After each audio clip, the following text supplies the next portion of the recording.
I remember it being a very normal way of living. Being a young girl on a farm, waking up in the mornings, running up and down the hills, just sitting on top of the rocks, watching the whole world go by. From there, where we sat, we could see the sea, the mountains, beyond the borders.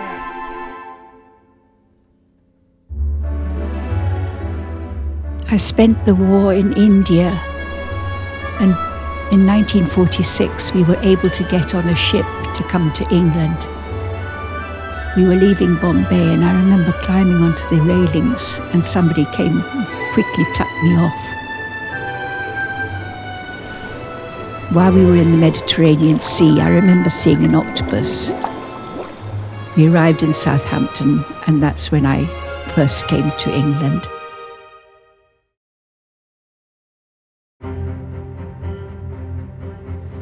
I traveled by boat, by car, by plane. It made me very sick. My mother was pregnant when she came to this country. She lived in a tent.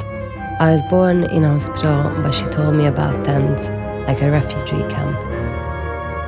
I was not happy to leave my country, but I was happy to be traveling with people I know.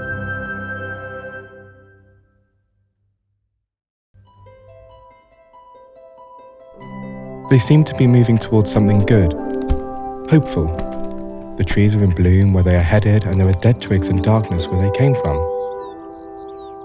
They could be migrants, carrying everything they own, on a journey to somewhere better. We can't see their faces. When we travel, I think we stop noticing people's faces.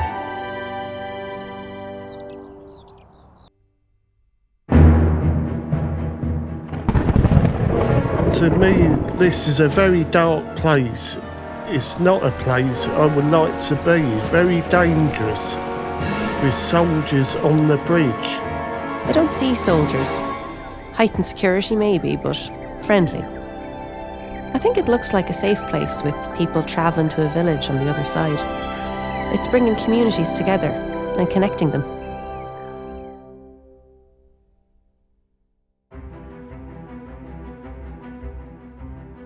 It takes me back to my childhood. Once I wandered off and ended up somewhere and I got lost. And that reminds me, what's beyond? What's in that building? I'm thinking, do I go in or do I run away?